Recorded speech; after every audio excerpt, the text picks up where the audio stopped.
大家好，我係 Mi 教練，喺我身邊咧就係 Greenie。好，介紹下你嘅品牌啊。好啊，我哋公司叫原味形態，我係 Greenie。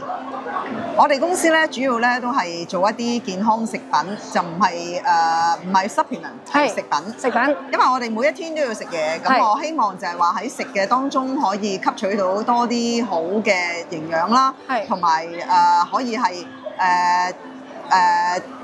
一個常規性咁樣去揾一啲有營養、有即係健康嘅食品咯。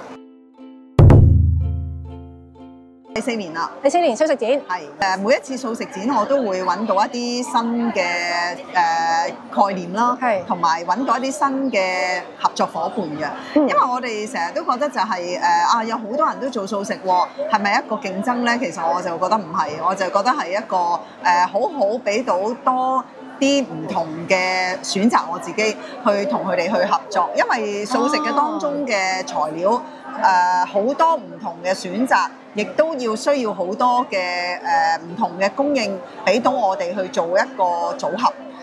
打個譬如我哋做素食丸咁，素菜丸裏邊其實有菜啦，有豆啦，有薯仔啦，或者係有啲唔同嘅香料啦。咁其實呢一個都係我哋嘅合作伙伴提供俾我哋嘅原材料。我唔會種菜㗎嘛，咁我哋亦都要揾一啲優質本地嘅素材嘅時候，咁正呢一個素食展都可以幫到我哋去提供到好多唔同嘅資源咯。係優質供應商。係啦，呢個梯田米線，梯田米線。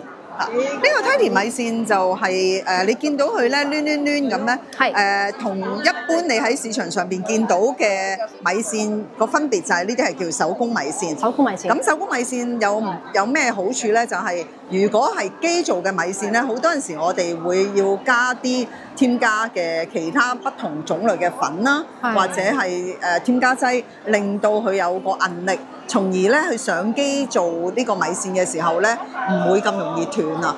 咁即係話佢有其他額外嘅添加會放落去，而手工米線就唔需要啦。我哋真係喺用米去用原漿咁樣磨嗰個米漿嚟去做呢個米線，同埋手做嘅分別就係佢做完個米線之後咧，就晾乾佢咧，烘乾佢咧，就已經可以用噶啦。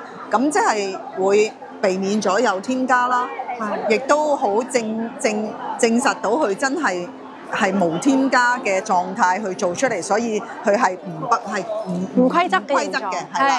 咁個口感依然都係好好嘅，好爽。呢個長知識啊，第一次知呢件事。係啦，咁仲有就係咧，我哋嘅米線咧，你見到咁深紫色咧，你浸泡出嚟咧係一啲紫色都冇㗎，佢係白色嘅，因為米係白色㗎嘛。咁佢就算個紫米咧磨出嚟咧，其實都係米水嚟嘅。咁所以你聞到好香嘅米香咯。咁呢個就係我哋每一次做素食展咧。之前嚟食過嘅 fans 都會再買一次，再嚟掃貨啊！佢哋一見到啲紫米咧就好中意㗎啦，係啦，同埋紫米抗氧化，係冇錯，花青素又高，呢個咧就係有唔同嘅味㗎。其實咧就冇味道，只不過係用唔同嘅米做，譬如呢個係紫米，呢個白米，呢個紅米，呢個就係玉米，即係粟米。粟米係啦，咁同埋咧，我哋專登做到佢球狀嘅原因咧，係當你浸泡嘅時候，佢容易散開，咁你就唔使浸咁耐，因為有陣時譬如好似啲蝦子麵咪翹得好實嘅，咁你浸泡到佢鬆散嘅時候咧，就已經過咗時間，個麵就會好腍啦。咁所以呢個係都係手翹嘅，所以你見佢大細不一嘅，呢個係。而家我哋做個優惠就係75蚊2包，咁如果你單一包買咧，其實係要45蚊，就係呢一個500克嘅單色啦。如果係呢個5色呢一個咧，就會係49蚊。咁但係而家我哋就做咗個優惠，就係75蚊。有冇其他熱銷嘅產品想介紹一下？有㗎，我哋有個薑蒜檸檬蘋果醋，都係我哋嘅王牌產品。係啦，呢個。咁呢一個黃色呢一個咧，就係一個有薑黃素嘅。咁而另外嗰個綠色裝咧就係原味。咁咩叫原味咧？就係其實兩個嘅底咧都係一樣，都係薑、蒜、檸檬同埋蘋果醋，有機嘅蘋果醋。咁只係呢一個黃色呢個咧就加咗個薑黃。咁個原因就係同唔同人嘅體質咧都可以有唔同嘅選擇。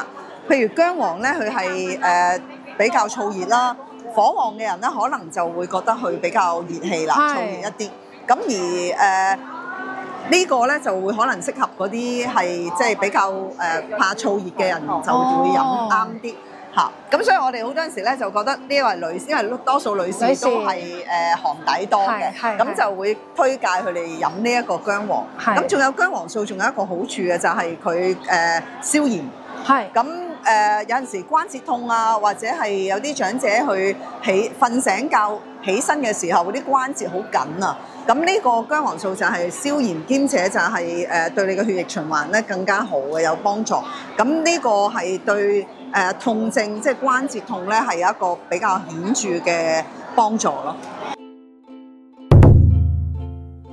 我自己咧就會中意一啲天然嘅素食，就唔係一啲仿咩嗰種啦。因為其實我哋食素食都係目的想係要健康，咁我哋應該避免一啲色素啦，或者係添加劑啦，太多過度嘅味道，即係加一啲添加嘅味道落去。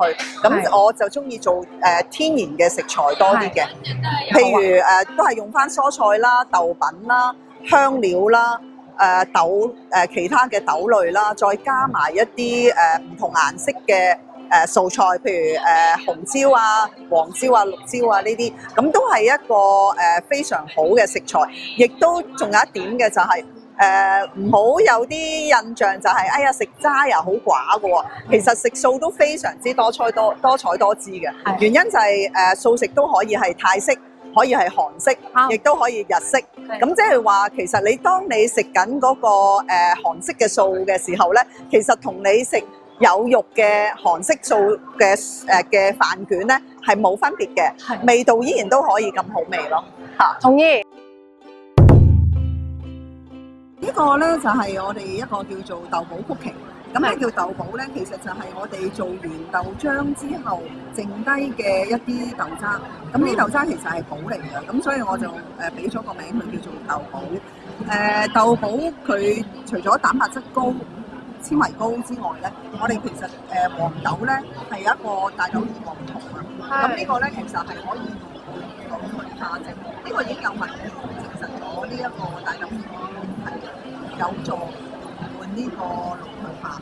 咁我哋就亦都為咗想源頭減廢啦，我哋希望可以將佢升級改造咗另外一個食品。